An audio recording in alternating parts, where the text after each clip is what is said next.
I just realized, I just remembered what I was doing when I made this presentation, and I want to warn you that there's going to be a lot of weirdly art-themed Ghostbuster lyric puns in this presentation. I expect nothing less. I'm afraid of no ghost. Fuck me. Okay. God damn it. This is a jump scare for me as well. Who's afraid of red, yellow, and blue? It's on itself. It's simple. You'll see the picture in a moment. I'm on the edge of my seat. I know. I'm setting up the context, the base that you'll get. It's just kind of a very influential piece of modern minimalist art. The main issue is that it's culturally significant because it's inspired a lot of violence. This is the painting in question. So basically, the idea of this is, look, everyone else has been drawing random shit. They've been drawing, like, landscapes and people and, like, stuff that's real. And then this guy's like, I'm gonna make an art. And it's a big red square with some yellow lines and blue line. Also, he was a Jewish artist and outspoken activist. This may come in important later. Looking at the painting now, I do want to punch my screen. Oh! It's working. This was not actually called Who's Afraid of Red Yellow. This is Red Yellow and Blue 1. This is number 2 in the series. How does this make you feel? What do you think when you see this painting? Rejected flag designs and then money laundering. Also, yeah, that's fair. The second one in the series, not as dramatic. The first one kind of sets up the premise, Hey, red, yellow, blue. Who's afraid of red, yellow, and blue? So this is the third image. So this one was actually one of the bigger ones. It was about 2.5 meters tall and 5 meters long. Why do you keep saying nonsense? Jake, relax.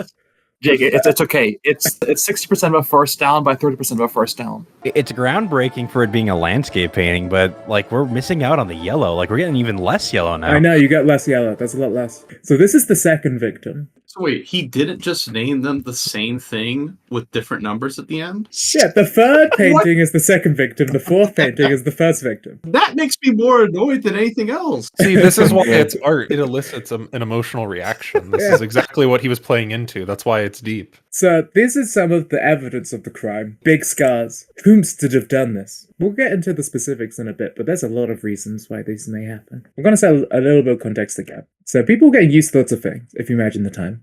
Those color TVs were happening. Minorities might be fine. Who knows? As a minority, we still have issue with it to this day. So people saw this shit, and they lost their minds a little bit. Some of them got very emotional. But I have a question for you. Does anyone want to think about why they might attack a piece of art? I want to shift your focus to the fact that this man, the person who made this, was Jewish. It was a more European country. What part of Europe? Middle Europe. Actually, you're not helping me because I don't know where in Europe any country is. And I don't know where the flag is. Like. Now, to be fair, it doesn't actually look like a flag, but to someone it did. The first attack, it was by a guy called Nicholas Clear, who was frightened and disturbed and thought it was a perversion of the German flag. Yeah. But bro is blind. Yeah, I was gonna say he learned he's colorblind that day too. Yeah, that looks nothing like the German flag. No, you don't. It's perverted. All right, they laid the flag down on its side and. You may have noticed that something has changed about the show. Indeed, I, the Magnificent Max, handcrafted new bodies for the entire team. What you might not know is that the channel members have been getting little sneak peeks at this for over a week. For $1 a month, you can get access to the ad-free versions of Swag Academy as well as our Discord servers where you can see updates about the channel. But yeah, I'll see you on the flip side.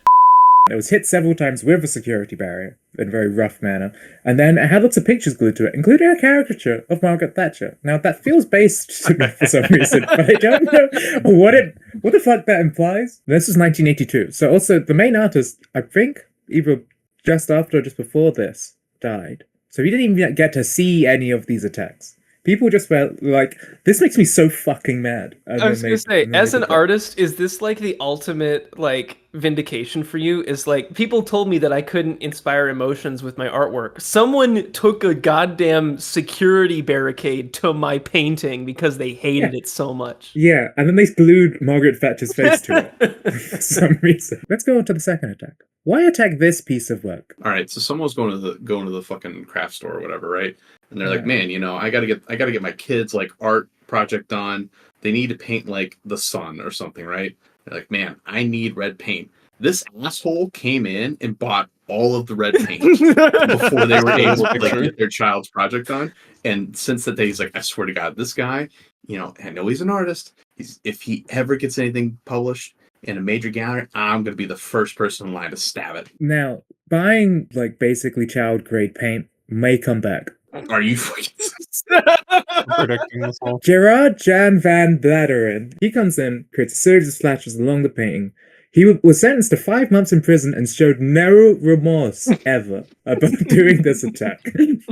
In fact, he did the attack and waited for the security guards to take him out of the building and arrest him. I'm just imagining him in court with the punishing, hell, I loved it. My ancestors smile upon me. Can you Yeah, say can the you same? say the same?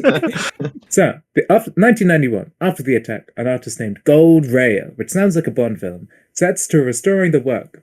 And people think it's so bad that the painting had been destroyed twice, first during the attack and again during the restoration. Which you'd think is difficult because it's a big red painting. And apparently, this guy literally had just come up with basically acrylics and child paint and had repainted it, much like a child, with big paint rollers, and just went across it and was like, it's done. So yeah, this is between the kind of next attack.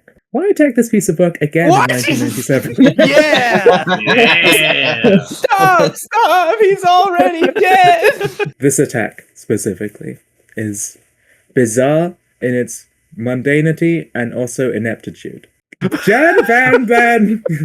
What's his name? Hold on, let me go back. Van Bladder. Gerard Jan Van Bladeren. He's back.